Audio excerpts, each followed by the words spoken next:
Hey, what's going on, folks? Welcome back to another episode. Today, as you can tell by the title and thumbnail, I'm going to be giving you guys a couple very quick tips on powder painting your jig heads or any other lead baits that you might be making. So basically, you can see we have our jig heads here, powder paint here, lighter, and I've been going to town on these guys for quite some time. But let's go ahead and get right into the video and show you guys a couple tips. Alright, tip number one. You have your Teflon base hole pin in, and you want to get your jig head as hot as possible. The hotter your jig head, the better the paint. Tip number two.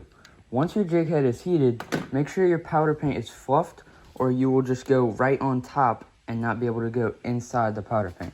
But if you put the lid on and shake this powder paint, then you can nicely go into there for a nice powder painted coat. Tip number three, if you have eyelids that look like that, you want to take some sort of tool to clean them out. So I use this little, I don't even know what this is, and it cleans these eyelids out very well. But they actually make tools for them that work better. I just don't have one on hand right now.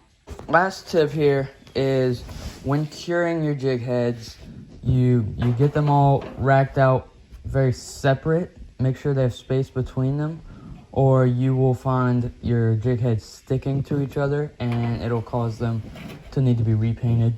So once you have all of your jig heads painted, you're going to put them in your toaster oven or oven, something along the lines of that, at 350 for 40 minutes.